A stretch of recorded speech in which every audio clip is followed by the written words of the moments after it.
So I'd like to start with a question, which is like a challenge. And the question is this: why is our response to climate change so weird? I'm not talking here even about denial. I'm just saying just downright weird. I mean, take this for example. So these were leaflets that were given out by my local supermarket, a supermarket that has a whole sustainability program called Tesco's in Britain.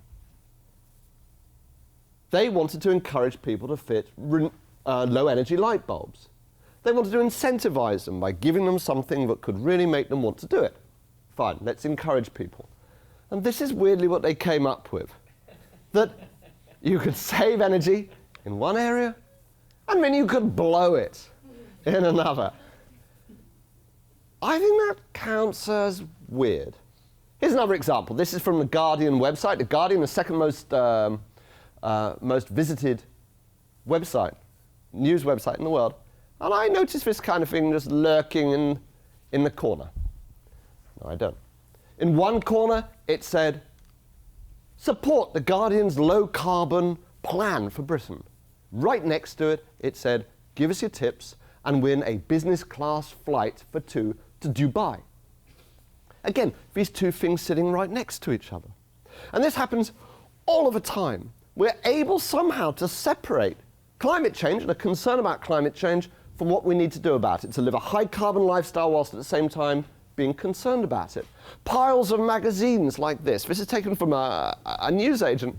I thought it was kind of interesting. Like, here is a group of high-carbon, high-lifestyle magazines all nestling around one which is talking about what the implications and meaning of that behavior will be. Now, when we see things like this, we know that in our brains we put little frames around them. Literally, we frame them, we categorize things. This is part of a process for us to decide what to pay attention to or what not to pay attention to. And one of the things that's very important about climate change is it's very subject to these waves of attention and disattention. Now, psychologists have for a long time been really interested in attention. What are the things which make us notice something? But actually, the last 10, 20 years, they've come to realize that actually disattention is more important for our functioning, more important for our sanity. If I walk out there, out the front door into New York, I'm bombarded from all sides by waves and waves of information. Not just information like data information, like words, but just buildings, sounds, noises, people's faces. And remember, just as you can do on Facebook or on Google, you can, or on your smartphone now, you zoom in on every face going ping, ping, ping, ignoring almost all of them. There's my friend walking down the street, bang, you can see them. So there's something about our brains that allows us to disregard all of those other faces, zap, move in on our friend. It is that disattention, the ability to disregard and throw away information, which is so important for us. And that's what happens with climate change. As I will argue, climate change is not only something that does not necessarily speak to us in terms of the things we pay attention to, but it is also very well set up for being something that we actively disattend. It has a bad combination. Let's take these magazines, for example. If we see this pile of magazines sitting in a newsagent, the reality is that a lot of us, I think, would probably block out the one in the middle. We know it's there. We'd say, is there something here about climate change? They go, yeah, there. They know it's there, and yet they can block it out. And similarly, because I happen to be interested in climate change and have no interest whatsoever in rooftop swimming pools, I'm likely to zoom in on the climate change one. Just as my son disconcertingly could look at large movie posters and just zoom in on the car or zoom in on the thing which interests him, regardless of whatever the images were. So we come in on the thing which interests us. This happens in a wider sense with climate change too. That when we ask people about climate change, for example, like in that pile of magazines saying, do you see it? We say to people, climate change, what's it about? They can tell us a lot about it. We say, is climate change important? Well, the majority of people say yes. The majority of people, even in America, say, yes, I'm concerned about this. However, if we don't draw attention to this, if we just go out into the street and say to people, what are you concerned about? For example, there's lots of surveys that say things like, what are the issues that should be on the president's desk this coming year? Climate change is nowhere on that list. So climate change is something that people know about, something people can tell you a great deal about in some cases, something that the majority of people are concerned about and some people are very concerned about, yet somehow they can keep that knowledge in one part of their brain separate from the part of their brain which is involved with other issues or just day-to-day life. And it's this separation which is the key between attention and disattention. That's what we talk about. And we talk about climate change in all kinds of ways. But what about what we don't talk about? Because just as there is attention and disattention, there's things we say and there's things we don't say. And when it comes to climate change, it is not just that we don't talk about it, but we actively don't talk about it. In the course of writing my book, I spoke with many people who are experts in silence. You know, there's this whole world of fascinating research into things that aren't there. There's research into non-information, the information that scientists do not get. And there are people who are researching into non-conversations, the conversations that people do not have. There's a lot of non-conversations about climate change. And any of you, if you're interested in experiments, social experiments, try it out yourself. Try going to somebody you know, or I do it the whole time with strangers, people I meet on trains and buses, and say, I think this weird weather we're having is climate change. And just notice how the conversation dies. They'll stare out the window, they'll change the subject, it will go somewhere else. And I push myself into there the whole time, so I'm determined to get this out there. But most of us know that that is not a safe place to go. There's a social rule that says this is an inappropriate subject for conversation. I'm almost glad when I get someone who actively denies climate change, because at least they want to talk about it. You know, a third of people cannot remember the last time they had any conversation about climate change with anyone ever in their lives. That's a third. That is a lot of people to be actively not talking about one of the greatest issues of our time. You know, the rest of the two-thirds, very few of them have ever had a conversation about climate change with anyone other than once or twice with friends or members of their immediate family.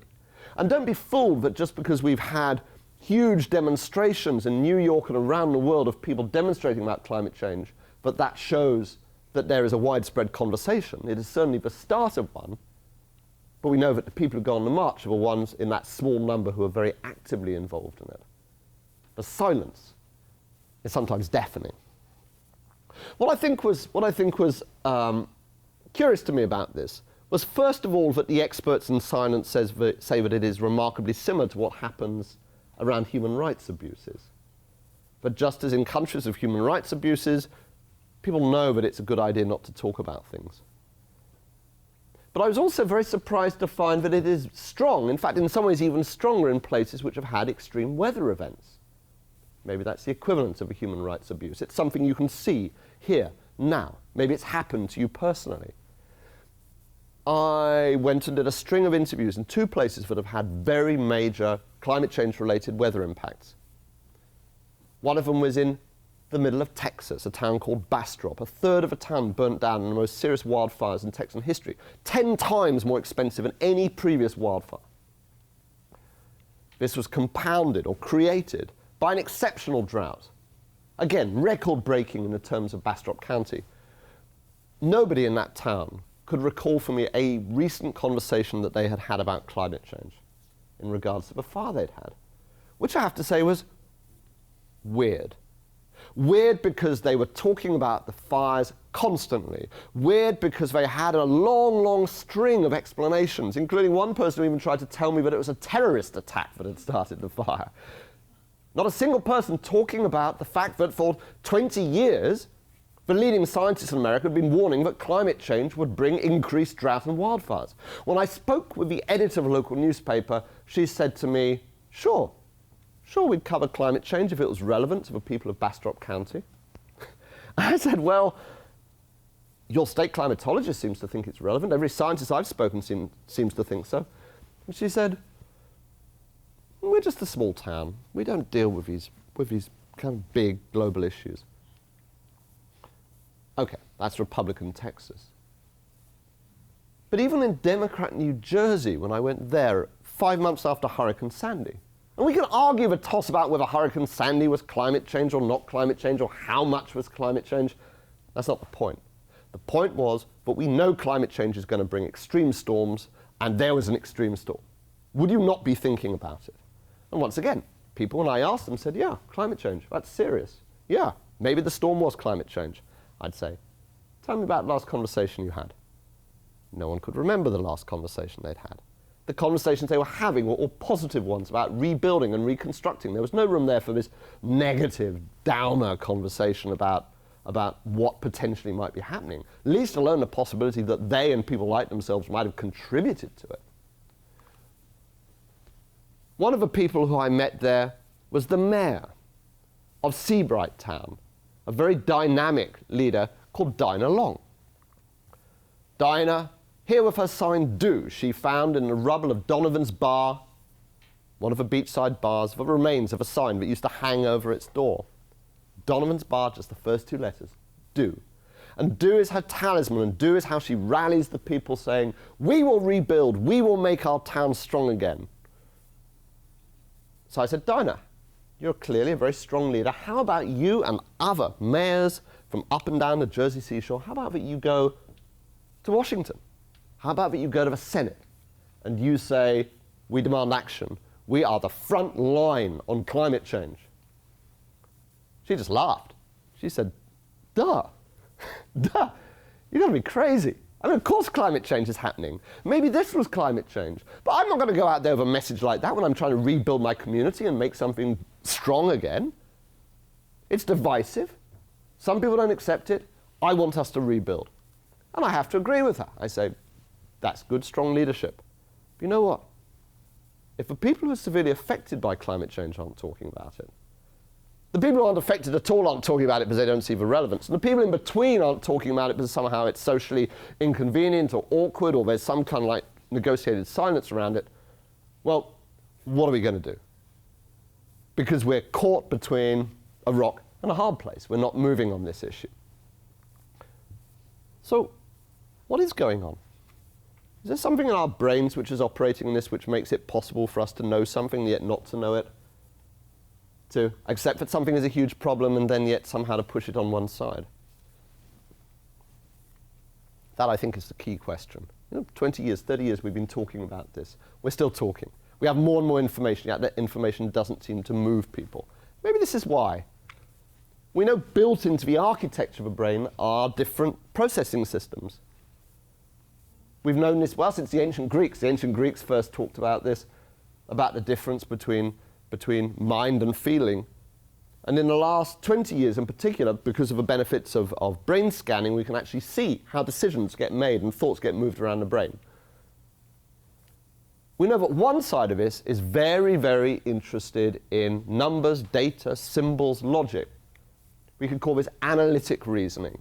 It's very good at evaluating risk. It's what makes us think about the future. It helps us to build strategy. This is the part that climate change science speaks to. This is the culture of science too. But there's another part of our brains, which is the dominant part, the one which ultimately moves us forward. And that's the emotional side, or what psychologists would call affective reasoning. And that is concerned with what's happening here, now, drawing on our past experience, what the people around us are doing. I mean, if you, for example, started coming at me now with a knife, immediately, that side of my brain would be jumping into action. Something is happening here now. There's somebody who's attacking me. Because that's how we need to survive. We don't need the intellectual side going, ooh, he seems like a nice guy. I wonder what's going on. Is this something weird they do in Google when people come in to speak? I'd be immediately, click, danger, right?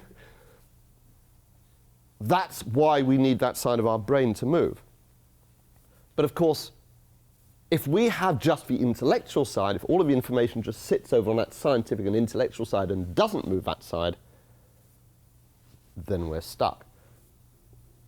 one of the key things, indeed, is not even somebody attacking you, but what happens around us. If, for example, you were to suddenly start attacking me and none of the rest of you moved, any of you sitting there going, I wonder if I should intervene in this, would not be likely to move.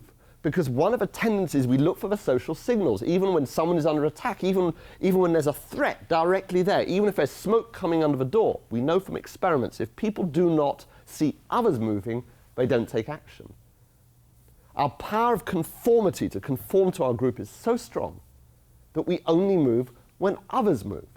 Unless we're an early adopter, an early starter, there's a small number of people who are not bound by these signals, but most people look for the signals.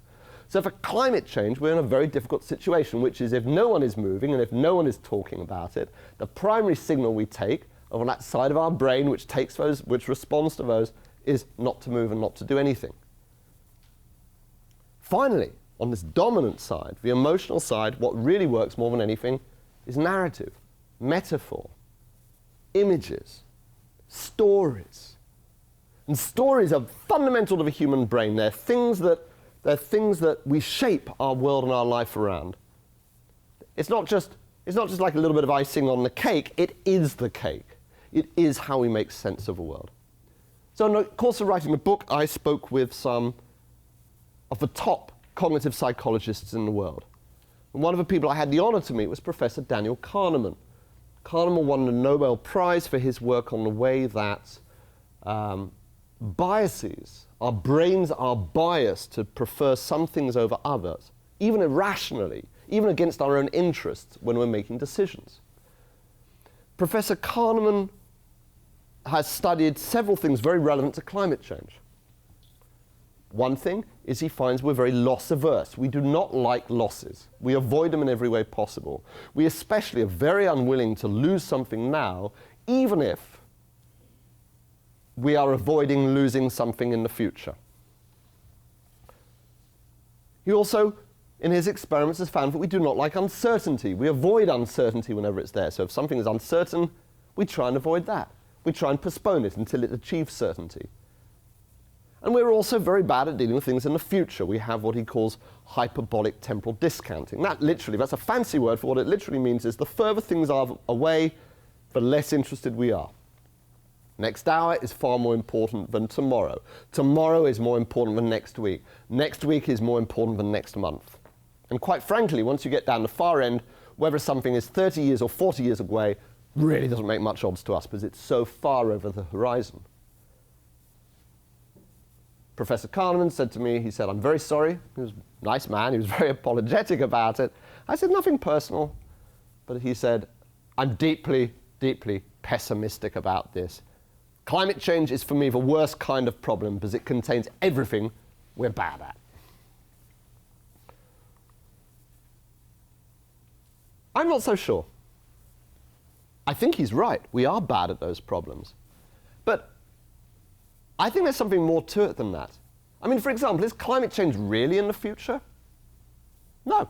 It's happening now. It's been happening for 100 years, 200 years, so maybe even longer.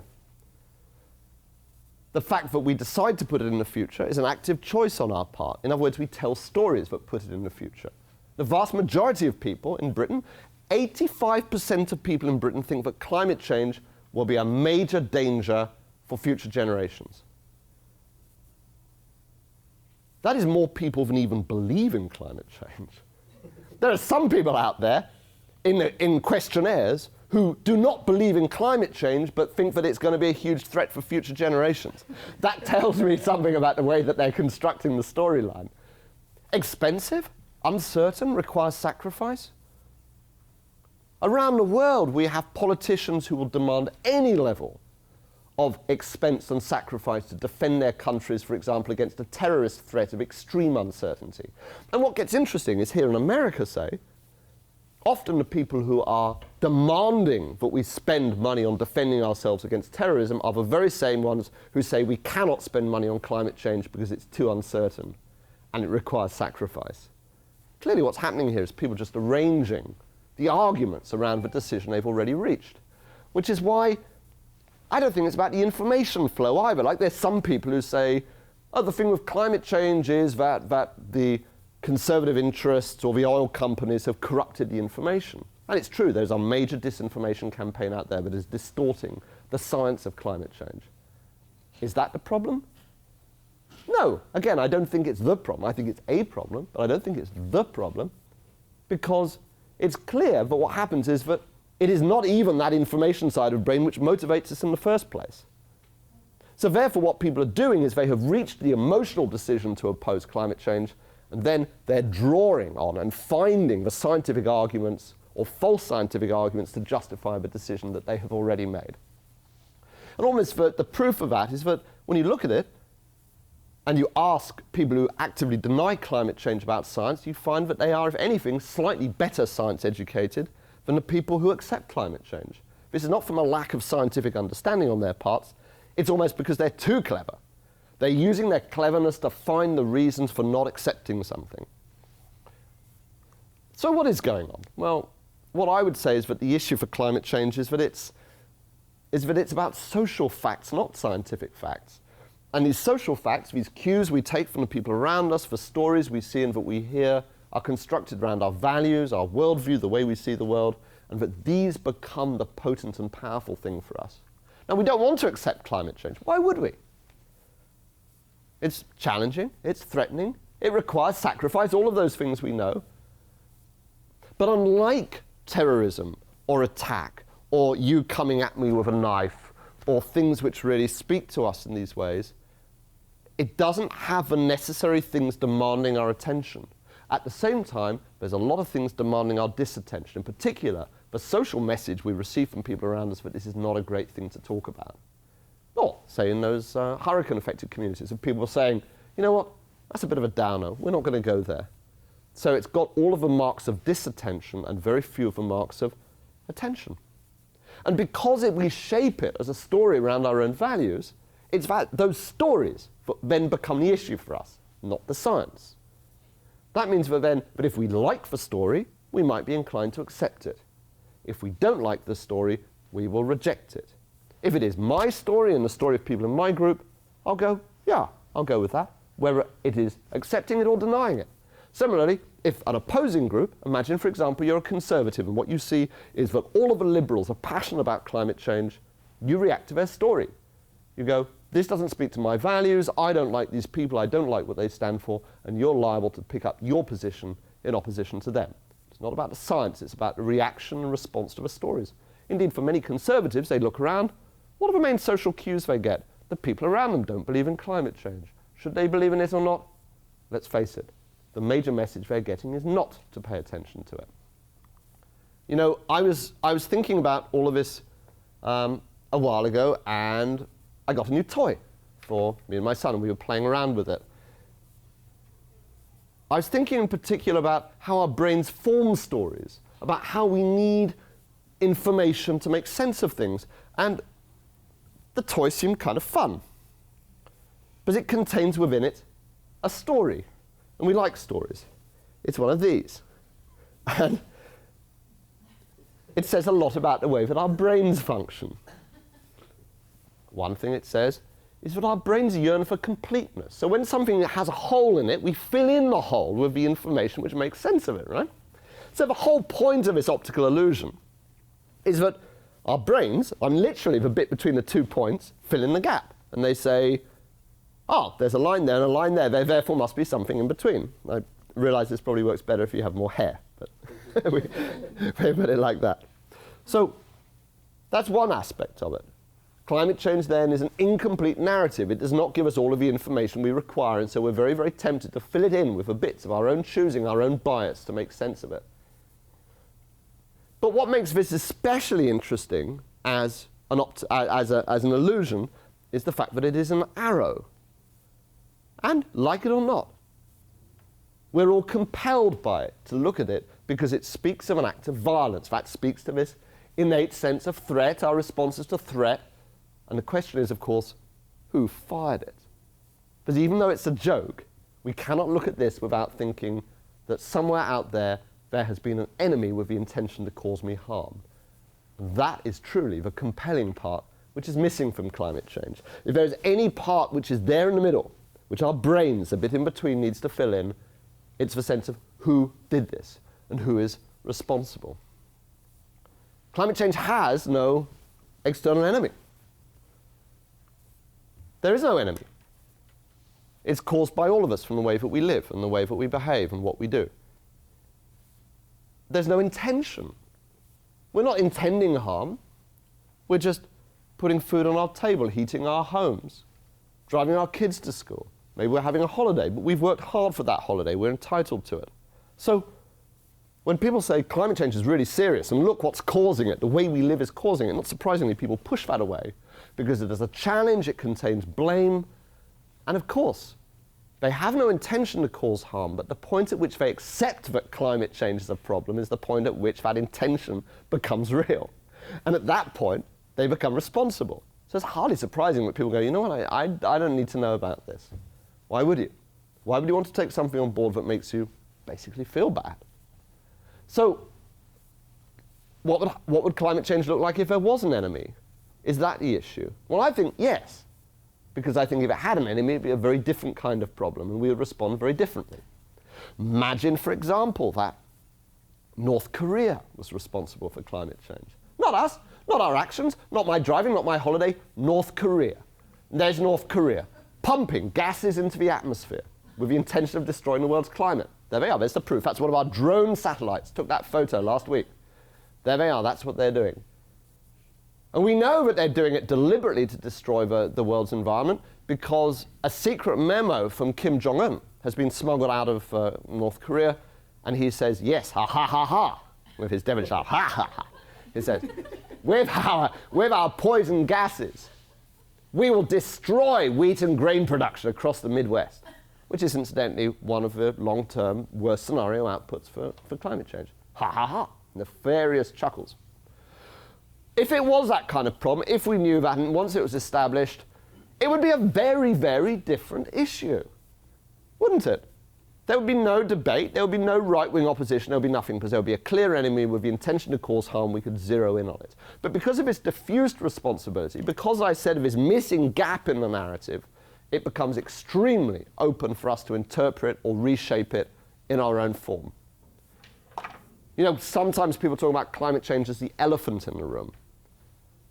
But it's not really even the elephant in the room. It's not even really the thing that we're ignoring, because it's kind of like the elephant we're all inside. And when you're inside something, you can't see it, because it is literally all around you. You can only see it if you then create a story within which you project those issues onto someone else.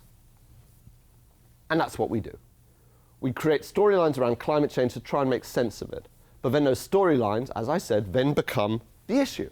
So, is there an enemy? Well, yes, everybody's busy finding enemies. That's what we do to make sense of it.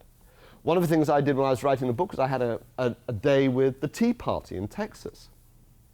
My hostess was a lady called Deborah Medina. Deborah is a very powerful Tea Party activist, and she ran for the gubernatorial contest in Texas. One of her campaign photos was this. This is Deborah with her gun that she told me she keeps always down by the side of her seat.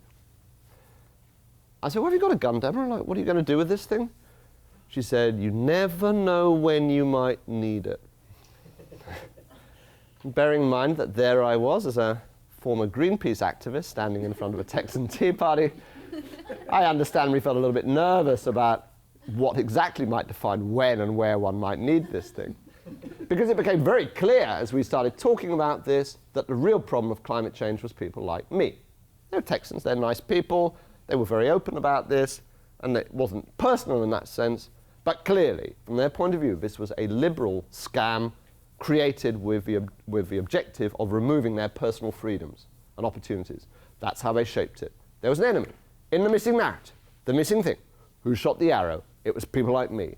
They were making sense of it by imposing an enemy, and the problem of this was not that the enemy was related to climate change at all, but climate change was created by the enemy. But then again, people on my side do this all the time as well. You know, we create our own heroes and villains of bad big oil, of Rupert Murdoch. And I'm not saying these people aren't very serious, they are. They're serious contributors. What I'm also saying is that they shape the story in ways.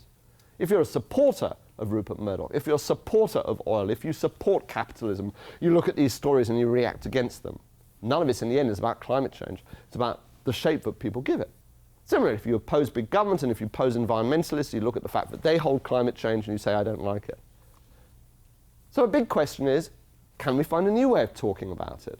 Because given our brains aren't making sense of a science, they're just making sense of what the people around us are saying and the emotions associated with it, can we break this pattern by finding new ways of doing it? I think the answer is yes, we can. I think the answer is also that this can give us hope, because just as we have the capacity to be very, very inwardly focused and very, very in-group minded, nonetheless, we can also have immense capacity for cooperation across boundaries when we choose to find ways of talking about that and doing it. Similarly, there's no reason to say that just because we talk about climate change this way, that there aren't 1,000 other different ways of talking about it. I'm only going to give you one example, but there are many. I had the most fascinating conversation with one of the country's evangelical leaders. Joel Hunter is the leader of the 10th largest church in America, a mega church down in Florida, and he gets climate change. Talking with him made me realize that there were ways that within the climate movement and the wider environmental movement, we've never thought of talking about it. Because he comes from a different culture. And it's a culture which is based on how do we go out there and mobilize people around things which are, let's face it, uncertain, in the future, and require people to make sacrifices. That's his job. That's what he does. And he's hugely successful at it, as indeed all of the main religions are. They've found ways of doing this. Now, don't get me wrong, I'm not saying for one second that climate change is a religion, or that it should be. It is not. It is grounded in scientific fact. What I am saying, though, is that the way that sometimes we think about things have things in common. The way we think about our politics, our community, our families, our society, and our religions have in common a set of underlying psychological rules. So I said, Joel, what are we doing wrong in the climate movement? How can we do this stuff better? He said, well, one thing we do in my church is we try and create a community of belief. We bring people together to share their belief and their conviction. And he said, you guys, you tend to just give people a leaflet, or you tell them to go to a website. We want to bring them in, hold their hand, take them through the steps, recognize their doubt. Because, you know, you're not allowed to doubt climate change. If you believe in climate change, or if you accept it, you're not allowed to say, you know what, I'm not so sure anymore. You're meant to hold that as if it's some kind of fact, but of course it isn't. It's hard to hold on to things. You need to recognize that. You need to recognize your anxiety over it, because we don't do that either. And in his church they would. And he says especially how we go out and we reach people is we witness to the fact that we believe in something. We say, I believe in this is important to me, and we go out and we spread that. I think, again, we're not that great on that. We always present, like, when we talk about it, we present PowerPoints and slides. We keep speaking about part of a brain which is the intellectual side, not the part which is about saying, here's a social message, a cue. Do you like me? I'm like you. I believe in this stuff. You should as well. He also says that, and I think this is really important, but in his thinking, you don't suddenly come to, but belief develops over time. But that sometimes it moves in jumps. What, in his language, he would call an epiphany. Sometimes you see something, you hear something, and suddenly it changes the way you think about the world. And I think we need to recognize that for climate change too. But you don't just suddenly, it's not like osmosis. It's not like you read some reports, it all kind of seeps in through your fingertips as you read them. You know, like Matt Murdock, Daredevil, you know, who was, because he's a superhero, he can read newspapers just with his fingertips and all kind of like flows in. But it doesn't work like that. How it works is that sometimes you're not sure, sometimes you are sure, sometimes you hear someone inspiring, sometimes you read something, sometimes you get caught in a storm, sometimes something happens and it shifts who you are. We need to recognize that believing in climate change is hard and it's something which comes in jumps. In his church, they even do something called an altar call, where they say, here, have you heard what we said? Now's the chance to change your life. And we encourage people to come up and step forward. And I think it's very important to recognize that things like the huge climate marches which have been happening around the world, a lot of what we're trying to do within the climate movement is to try and get people to have that moment of revelation and personal change. Here is the point when you can really do something new, think differently about it. Now, step forward, be a part of this. My view is that things like the climate march is most important not for the fact that it had over 300,000 people on the streets, but for every one of those 300,000 people, it was a transformative moment. So in other words, it was most important for them, including many people I spoke to who'd never been on a march before. And finally, again, learning in this peculiar way. We can learn from people we don't normally ever speak to. Learning from other people, we can learn, as Joel said to me, if you give people a heavy moral load, if you say they have to change their lives, they have to think differently, they have to do things in a new way, you've got to have some language of forgiveness. You've got to have the means to say you can start fresh, you can start new. And again, I think in climate change we don't. And it's no surprise that people keep this stuff at arm's length. Because why would you want to take something on board when it's challenging and it's not clear what's going to come out of it? However, if you can say, this is great, this is something positive, this is something that speaks to your values, this is something where something new will come out of this which is worthwhile and worth going for, and when you come on board, we start from square one, I think that is a language which, if it speaks to people's values, we can really move forward on. So thank you very much for coming.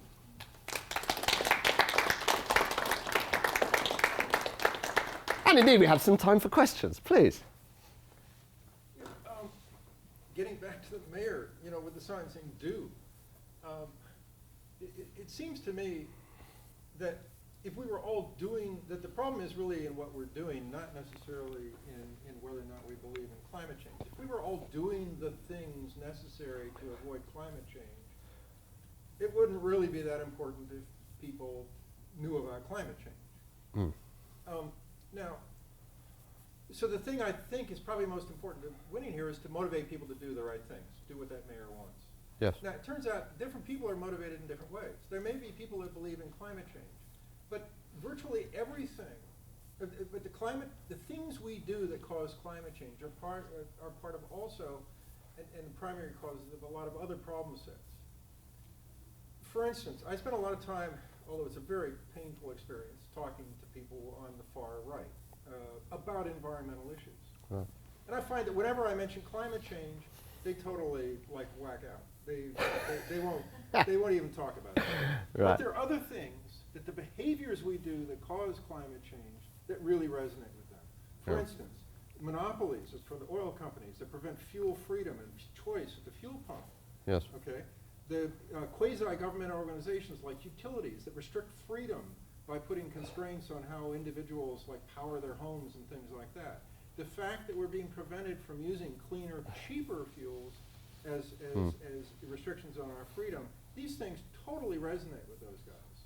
And it turns out that the guys on the right, and we saw this recently in Georgia. In Georgia, the Sierra Club now has a partnership with the Tea Party to force Duke Power to support more solar.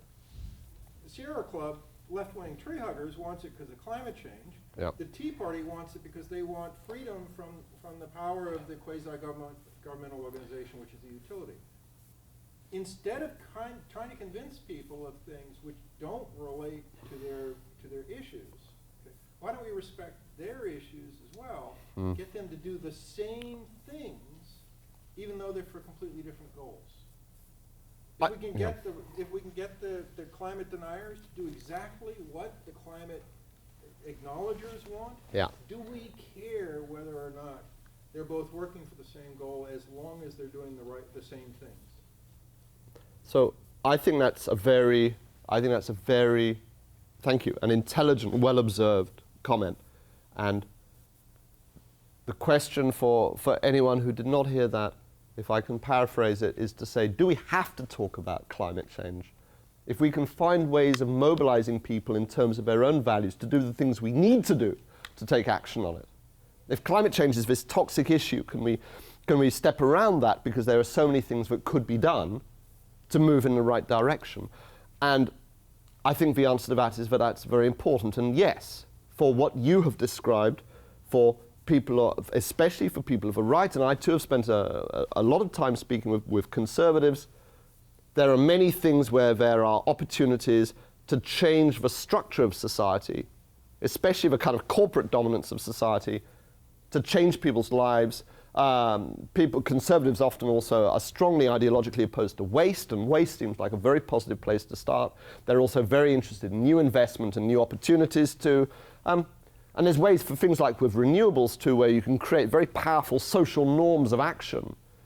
If people start installing, for example, renewables, it is interesting that it's something that conservatives are often very, very interested in doing, of having solar panels on their roof, for example, as a way to show personal success, or You know, or it's a nice thing. What's nice of solar panels is not about losing things, it's about gaining. You gain a bit of money, you gain a bit of status, and it looks good.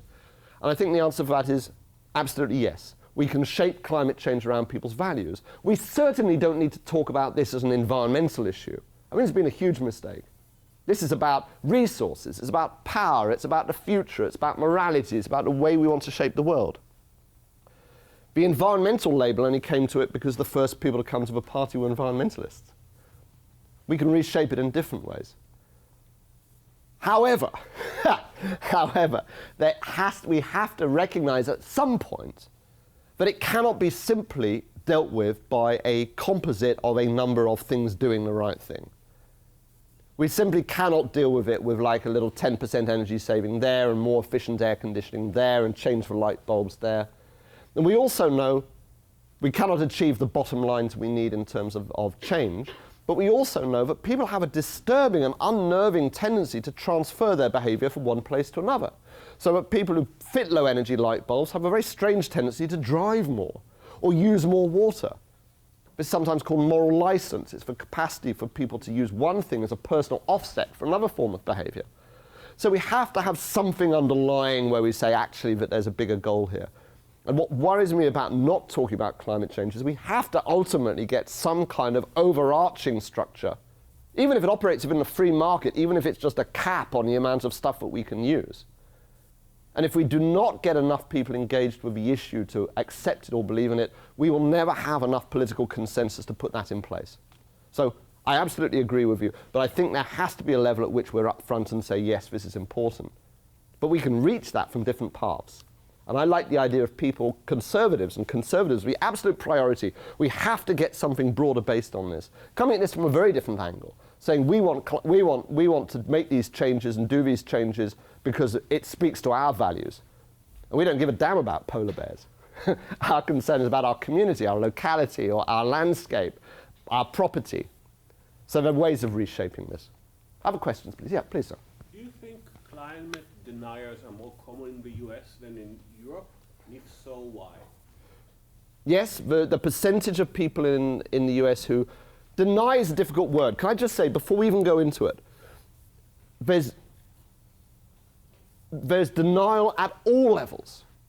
In the more sort of common psychotherapeutic sense, there is denial across the board. There are ways I'm in denial about climate change. There are ways that I actively seek to defend myself against the full knowledge of what is happening by creating personal psychological distance from it, or weird inconsistencies in my own behavior, just as there was at the beginning of my presentation. That's maybe small d denial, but rather than going out there and labeling the people who do not accept the science and say they're the deniers and we're the whatever, the believers, let's recognize that right across the board you have a range of people who are trying to make sense of this issue. I personally sometimes think there's more hope of getting the people who actively oppose action on climate change to swing around than the people in the middle. Just as sometimes people can have sudden conversions from one political position to another. But they're engaging in the issue and thinking actively about it. Having said that then, if we just keep that word denier for the moment, but recognizing it's much broader, is there a higher level of concern or awareness in Europe than there is in America? Yes. Are there more people in America who actively oppose the science than Europe? Yes, there is. But that also reflects, I think, a much greater political polarization in the States between left and right than you tend to find in Europe. Europe is mostly dominated by social democratic parties which occupy the middle ground. In the US, actually, to be honest, I think that's probably where the Democrats are, is the Social Democratic Party. There is no functioning left in the same way that there is maybe in Europe, but there is a huge divide between them and the right. And I'm always amazed in America by how opinionated people on both sides get in terms of their opposition to the other. It's extremely polarized. And of course, then that makes people decide that they want to choose sides. Are you with them or are you with them? That polarization then becomes self-feeding. If you sense that the people around you, who are conservatives, for example, around you do not accept climate change, you are then much more likely to get sucked over to that side. But do not think that there is something significantly different happening there. The political and the media landscape in America and the cultural landscape and the divides, it's a huge country between the center of the country, between the rural and the urban, all help to feed all of this. But in Europe, we have similar divides, and they are maybe less marked because we're less polarized as a society, but they're getting worse. In Europe, right across Europe, we have a re-emergence of an extreme right, which is happening especially around migration issues. But one of the marks of the extreme right in Europe is that they do not accept climate change. And what worries me is when denial, let's call it that outright denial, saying I do not accept the science, becomes a mark of people's political identity. So it's not just another attitude they have, but to be right-wing, you have to deny climate change. My worry is that that's where America has already reached. We know that it is now a stronger prediction. People's position on climate change is a stronger prediction of their politics than their position on birth control or their position on abortion or gun control or capital punishment. That's to say that more conservatives do not accept climate change than they follow a party line on those other issues. That means it's now become a mark of identity. You're a conservative, you don't accept this. And my worry is we're seeing the same pattern in Europe. So it's vital that we find new ways of talking which bring in this other group. Please, sir. So I find the hardest aspect of this to be like the sacrifice aspect. In terms of my experiences and conversations with people, like if I talk to somebody and even if they're fully on board with climate change, and the conversation typically goes to how are we going to generate more energy, cleaner energy. It's never how can we cut back, or Jared Diamond was here, and I asked him am I going to have to give up my massive data centers to solve this, because that's how I have my fun? And he said, no, we just have to make America more like Europe, which I thought was a strange answer. And I think about this and I feel so right now we have a situation where in countries like China and India, they're kind of racing as fast as they can to increase their consumption, because they're developing economically. They have these very rapidly growing middle classes, and they're saying finally we can have the kind of lifestyle that the people in the West have. Why can they have these nice lifestyles and we can't? Lifting out of poverty basically. And the thought is if I'm going to start making sacrifices, or if some group is going to start making sacrifices, it's going to feel unfair if not everyone on the planet is making the same sacrifices sort of simultaneously. And I feel like that's an obstacle.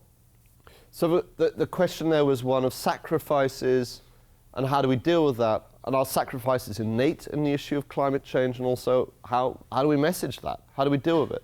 You yourself were saying you feel uncomfortable with it. Of course, then there's the issue of recently developing countries, especially countries like India and China, where some people are, for the first time in their lives, having even their most basic needs met. I agree. I think, however, we need to recognize that the language of sacrifice, or the narrative of sacrifice, is in some ways created around this. I think there are ways that we can meet a lot of our material needs at a very, very much lower impact. And it's not just a matter of being more like Europe. It's a matter of recognizing that there are ways that we can live which are more rewarding. I think the idea of sacrifice is the idea of ultimately giving something away. I think the language which is more powerful is the one of regaining something that we have lost. People are very disconnected socially. There is a strong connection between high carbon societies and the destruction of society, the dislocation, the way that people just cover huge distances sitting in their own cars. I realize there's a problem in that American society is now built and constructed around hypermobility. But I think they're very encouraging signs, for example, in the way that people are re-inhabiting the center of cities, the way that, for the first time ever, demand for vehicles and for transportation and mobility amongst young people is falling. Not falling because of money, although we know that there are hard times for people, but also falling for just simple demand. People are wondering, do I really need to have this stuff and be locked into this? Are there other ways that I can live?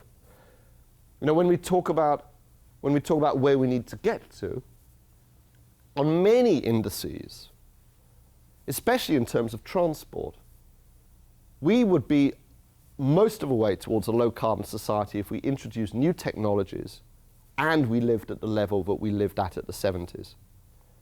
You go, well, I was around in the 70s, you know what, it was fine. I'll tell you one thing interesting about the 70s was that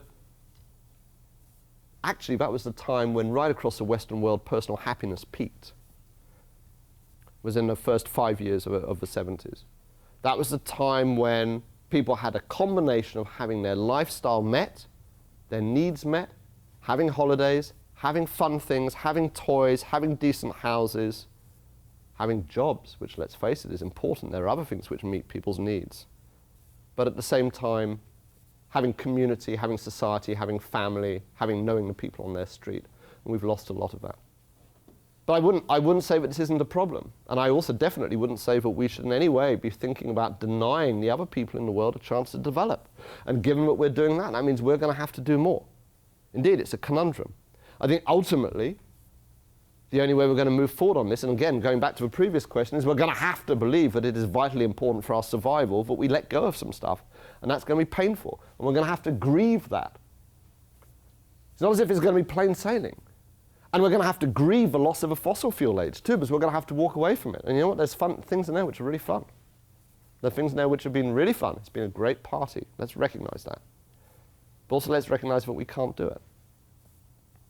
Could I have a question from anybody else? No, okay, please. And then that's the last question. Thank you. An objection, but please. In terms of a question, maybe you can explain why you do it. The reality is that the vast majority of the things that we need to do in order to prevent climate change are profitable. Right. It seems to be bizarre that those who support climate change constantly focus on the subject of sacrifice, when in fact they should be talking about profit and the things that prevent us from accomplishing those profits. I'll give you an example here in New York City.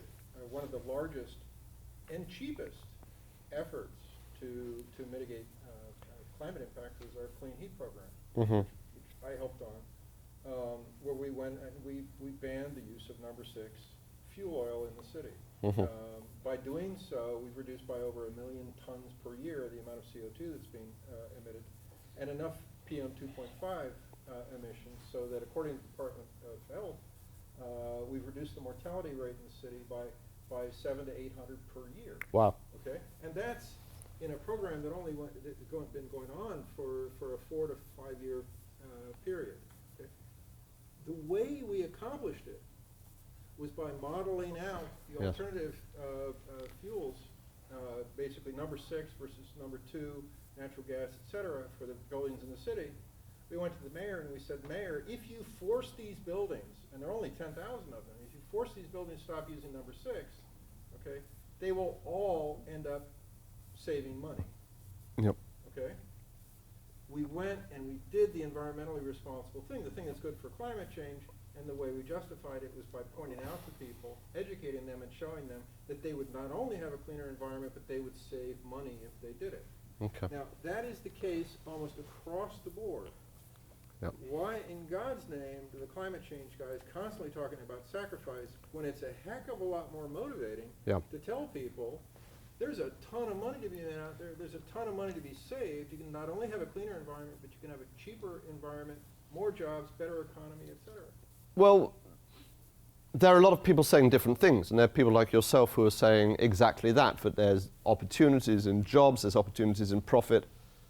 There are, of course, people who are environmentalists who are saying something different, and that is because from their worldview, which I have to say, in many ways I share those politics, we are skeptical of economic growth, and we're skeptical, I think with good reason, about whether in the absence of any cap on our own behavior, but either here in the developed world or around the world, we should be saying things can be entirely motivated by profit, because there's going to be a tendency to just do things more efficiently and still have more of them.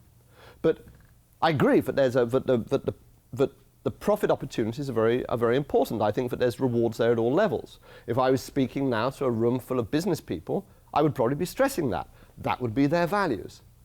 And I think the obvious answer to your question is, why do some of the environmental campaigners or climate change campaigners not talk about it? Because it's not their values. As I said, climate change is created around the narrative that we make of it. But it can be any of those things. There's no individual ownership. There's nothing that says climate change is this thing. Climate change can be an opportunity for jobs. Climate change can be an opportunity for a new kind of morality, if you're that way concerned. It can be a way of building faith, and it can be a way of profit. It can be a way of growth. It can be those things. So I entirely agree with you. There is no rule that says you talk about it one way or another. And I think maybe in a way what you've shown there is exactly the issue, which is that people respond to the way that the thing is discussed and talked about, sometimes more often than actually the core science. I'm going to close down now if I may, but thank you so much. Thank you.